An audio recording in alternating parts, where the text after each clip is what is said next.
Okay. One time for the one time. It's the family bloodline.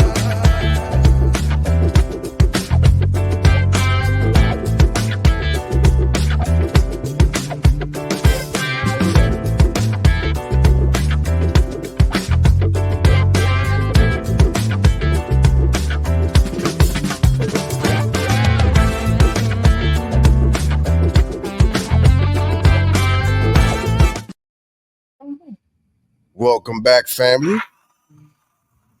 Hey. Yay. Another episode of the Family Bloodline Podcast. And of course, we have our family with us again tonight. Clap it up, rounds of applause for them. The Medeiros group is back. Thanks for having us. Once again. Always.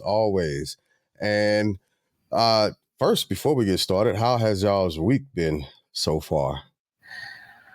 Hectic, but very productive.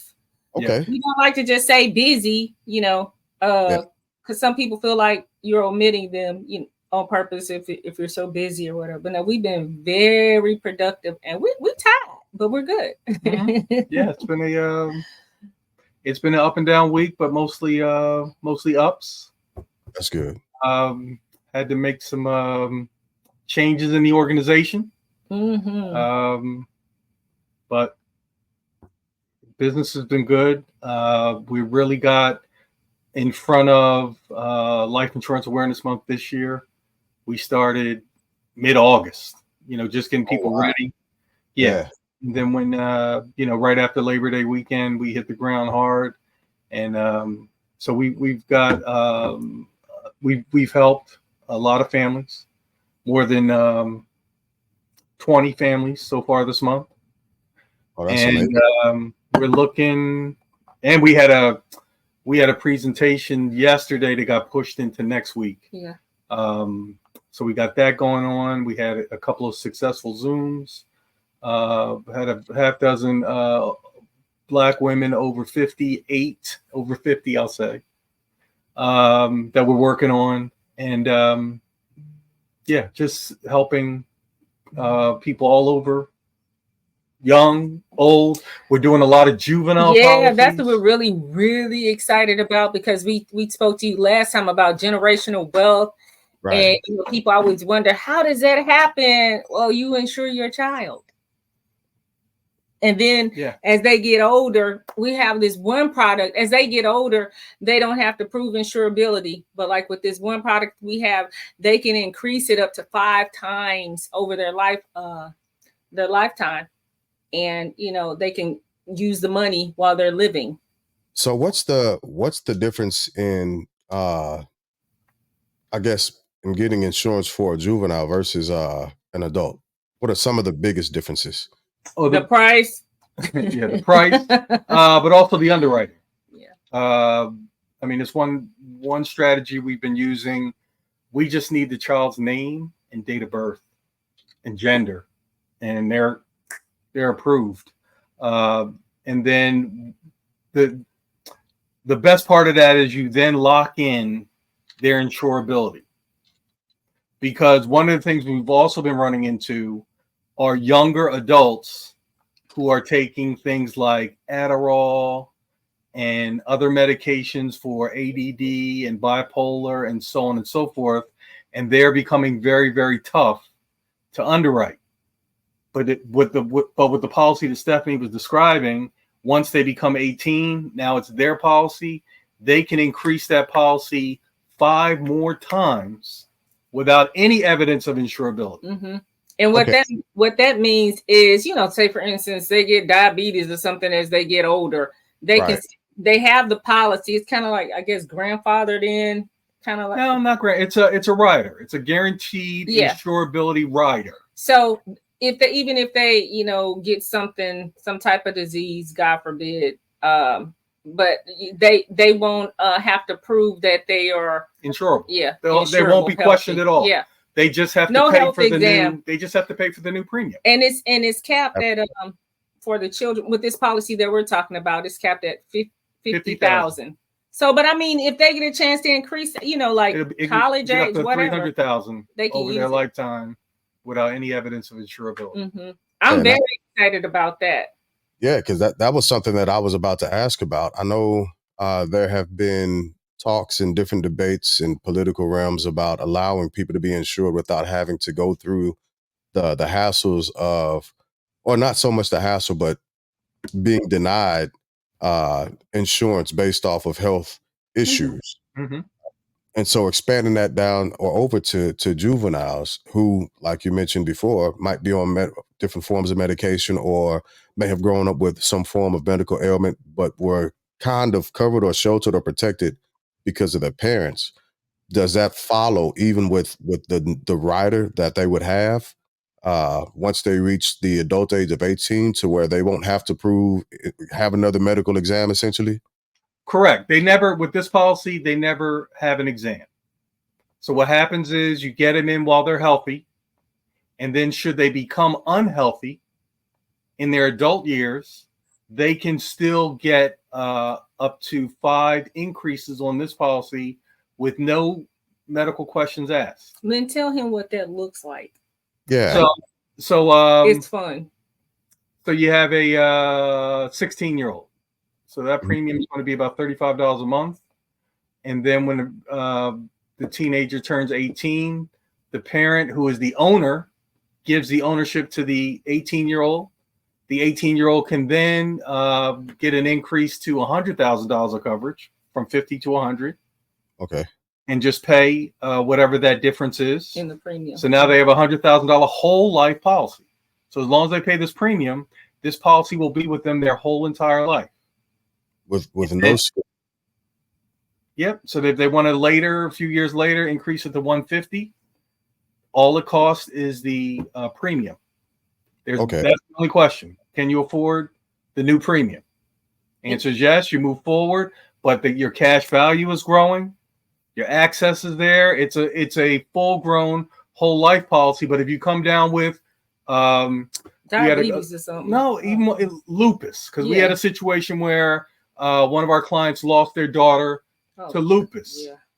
And so this was a big deal for her younger children because she had been through it.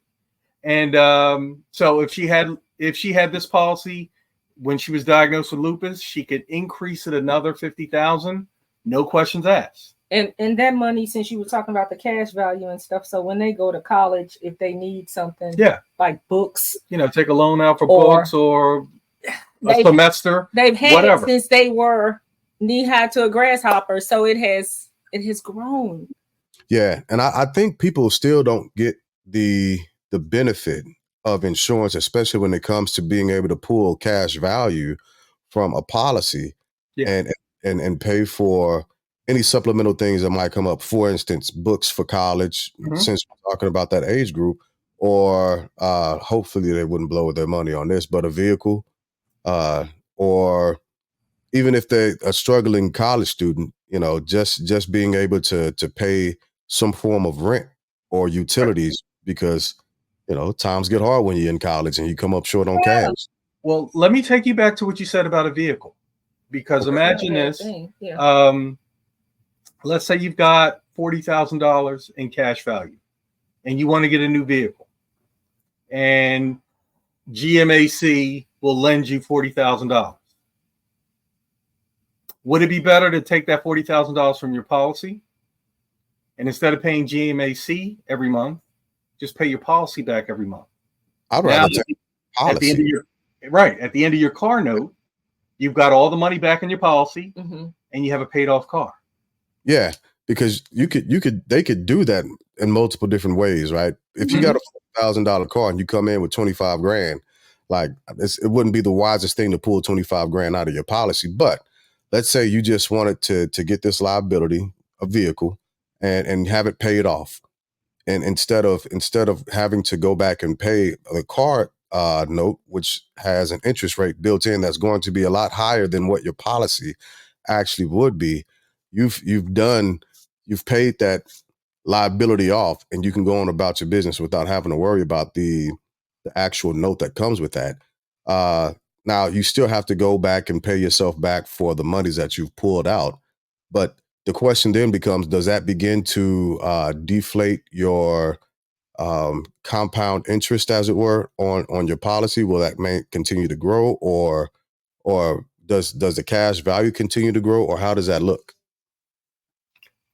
Well, if you use your policy versus a bank, then you don't have to pay GMAC anything. Mhm. You just pay back your policy, and you have the flexibility because you borrowed the money from the policy. You're not hemmed into a structured 48 months or 60 months or 72 months. Right. You can pay it back at your leisure, and it's going to go back into your policy and continue to grow for you. So rather than using a financial institution like a bank or a credit union, you can use the money that's built up in your policy. Business owners, several business owners that we know, use their cash value in their policy during the pandemic because payroll is every week or every 2 weeks. And that's the number one thing that keeps business owners up at night, making payroll, especially when things, Yeah. Get a little dicey Yeah, in the economy. with our cousin, one of my family members, her husband recently passed, and they had a business together. So it was very, with the grief and everything else, you're still trying to take care of this and meet payroll.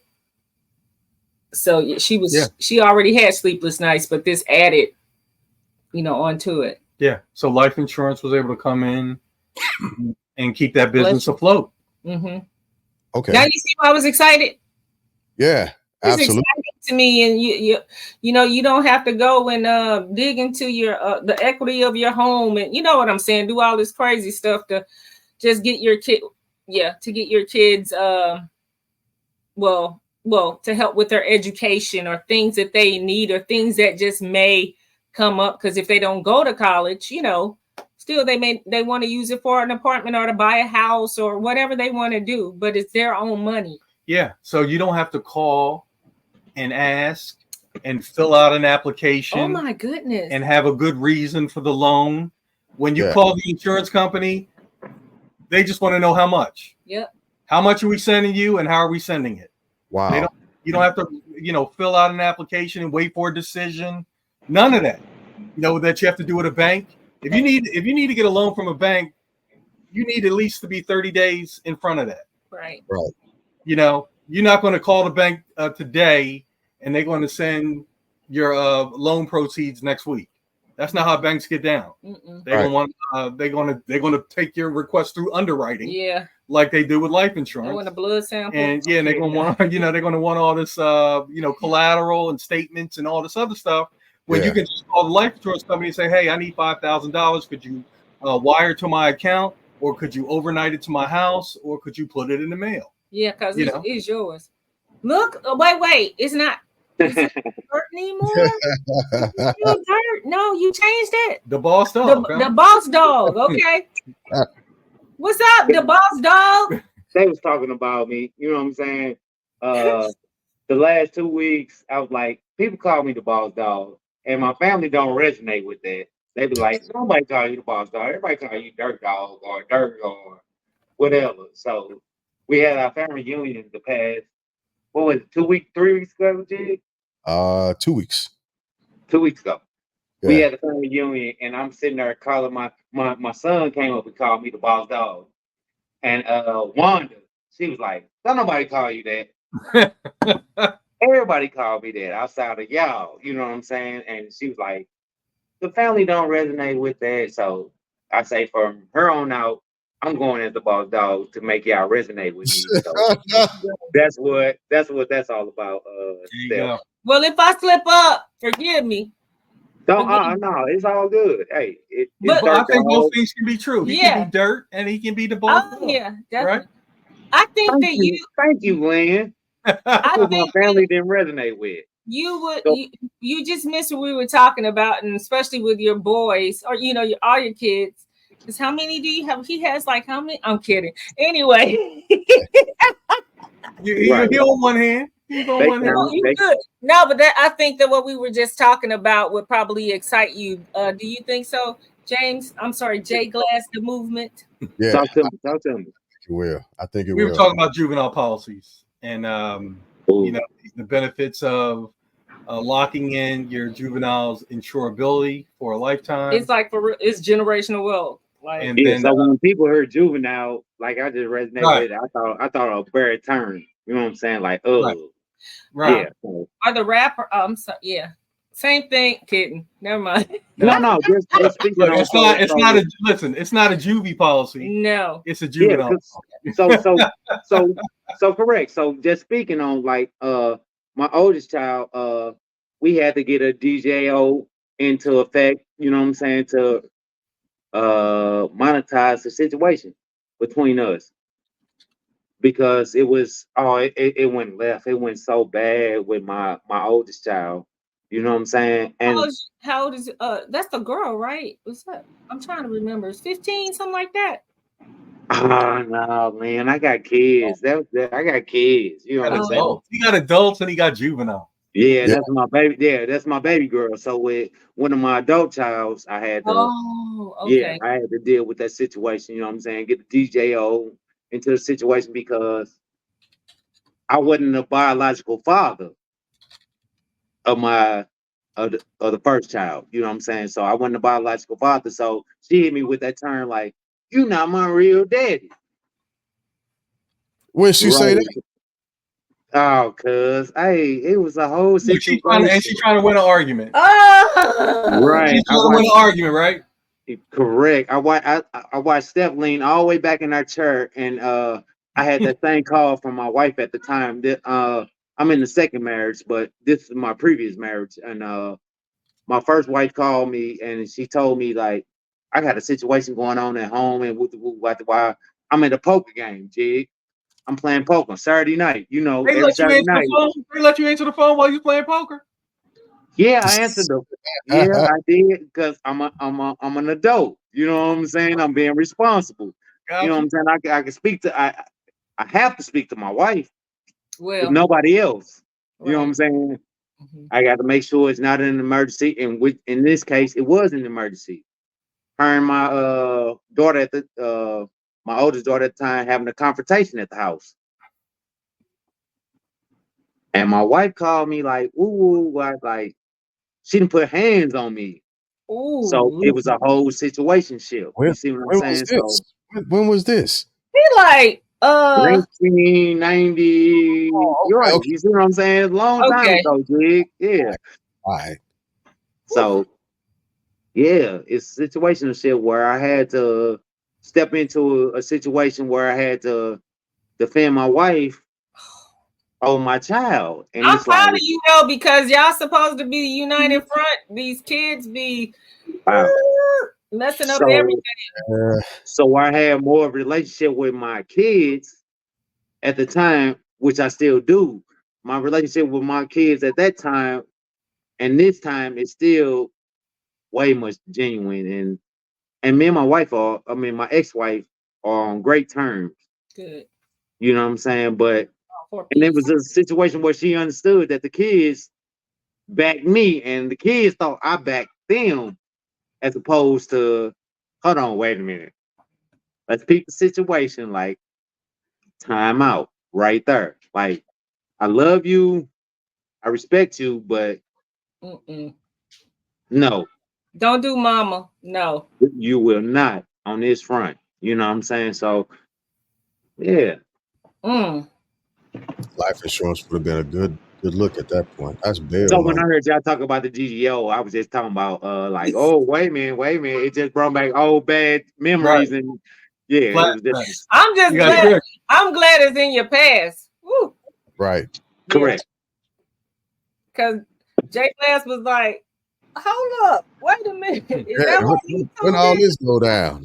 Right. Yeah. Is that why you late to the program? He's like, I had a situationship. So just to switch the topic real quick, Liam, Life Insurance Awareness Month. Tell us a little bit about that. I know y'all got to get to bed. I got it. I'm tracking. I hear you. Oh, okay. Never mind. I was wrong. No, Never we mind. up. Yeah. No, we All up. right. All right, y'all out here in these streets. Y'all gonna be with Yeah, us. When we talk about outside. for sure. For sure. Okay. Life Insurance Awareness Month is an event happens every September, and it's sponsored by an organization called Life Happens. And they're a nonprofit organization whose purpose is to promote educational awareness regarding life insurance. It's like Christmas for us, but we're Santa Claus, so we are like around the clock, 24/7. Just we are hitting it hard and covering as many families, as many people as we can. So our grind is probably unmatched. Yeah, so we they want to decrease the amount of crowdfunding. They don't even call it GoFundMe's. They call it crowdfunding to be because it sounds nicer. Does it? Yes, Okay. it does. Okay. Crowd or GoFundMe, the message is you didn't do what you were supposed to do, and now you got to get help from all these people. Crowdfunding is a term that came along when people were trying to start businesses and they needed, money from investors. So they're trying to make it more that way. The bottom line is people are dying prematurely. Oh yeah. And they don't have Coverage. the coverage to at least put them in the ground. Yeah. And watching the news, we see all these unfortunate stories Constantly. daily. It's the same. It's universal. Yeah, it's everywhere. But I'm thinking about a story. A woman got carjacked 3 weeks ago in the early 60s. They just found her body this week. Woman got hit by a police cruiser last night, picking up groceries that she dropped on the ground while she was crossing the street. Police cruiser hit her. She was crossing the street with her three kids. Now the 3 kids don't have a mother. Yeah, I got a story. Not to cut y'all short, but God dog, I was trying to think what state it was in. It'll come to you. Yeah, what state it was in, but 5 police officers going to a house because they got a call that Black residents are living in the neighborhood. Mississippi. Goon Squad. Yeah, the Goon Squad. Yes, them guys. Oh, it was 6 white cops. Yeah. 6 of them. Okay. Yeah. I know exactly what you're talking about. And it was 2 black guys. 2 black guys. They went in the assault. All that turmoil. Yes. Yeah. That was tragic.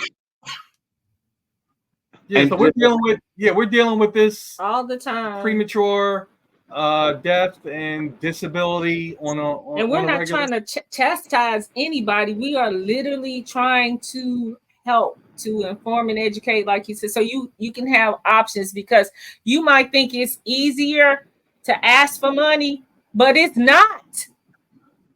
I mean, I feel like be calling us asking for stuff that Right. Correct. Then to provide your own way.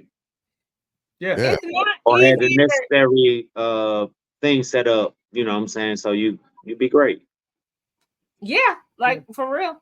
Yeah. And there are levels to, the amount of coverage and the type of policies and everything. So what we want to do first and foremost is educate people about the types of policies there are, the purposes for them, and basically, the journey that you go through. So when you're young, you want to have money that's going to take care of your children should you die prematurely, that can pay off your mortgage, that can continue your income. Yeah. But when you're in your 60s and 70s, you just really need to have enough coverage to take care, to at least bury you. So the kids don't have to scramble. A lot of people just won't. Yeah, that's the minimum. 10,000 mortgage. Yeah. The mortgage ideally should be paid off or very near to being paid off by then. Yeah. So sometimes you just need enough money to pay the mortgage while the house goes through probate. That happens. So we help our clients with that situation. So they're not paying off the whole house, but we're going to buy them 6 to 9 months of mortgage payments so that they can pay the mortgage while that house goes through probate and then becomes their house. And then they have options. They can pay it off. They can sell it. they could do a home equity loan. Yeah. But you can't do anything with a house if your name is not on the title and the loan. Yep. Yeah. Both of them. So Yeah. you need time. We can buy you time while you get that whole thing worked out. Yeah, because that probate is a brick wall. Okay. If you are not prepared, listen. It's happened. It's just life in general. You never know when it's your time.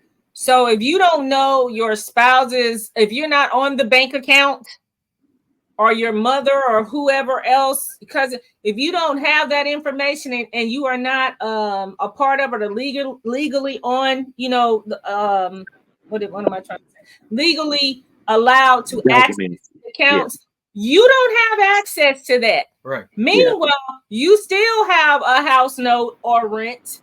You Correct. still need food, gas, you know, you still have to pay utilities and you have to bury this person. Yeah. So the great thing about life insurance payouts, they are not subject to probate and they come to you income tax free. Gotcha. Yeah. And it's not as expensive as people make it out to be. It can be, look, your monthly haircut. Or, you know, if you didn't do Starbucks, you know what I'm saying? Or like just dumb it down a little bit. It's something. This is the case when you say something is better than nothing, because we are believers that, you know, it's above and beyond all you could ever ask or think. That's the way we are. But in this case right here, it is best to have something than to have nothing at all. Correct. So this statement comes from my auntie. Hey, auntie. This comes from my aunt, and where my grandma was preaching this, my mother wasn't preaching this. You know what I'm saying? So it was up front at home that outside of the just outside of the home front. You know what I'm saying? Like this is something that I think Jig is big on bringing awareness to. We all need this, especially in our community. We need this. So go ahead. Here's the thing. I hear too many people that look and sound like us saying generational wealth. Mm-hmm. Well, guess where generational wealth comes from? Starts at home. It comes from life insurance. But the problem is when I do a big life insurance policy, I'm not going to see the fruit of that policy because I'm going to be dead. And that's the problem with too many people that say they care about generational wealth struggle with. Yeah. Because how else are you going to do it? You pass a business down to your next generation. Are they ready to handle it? More than likely not.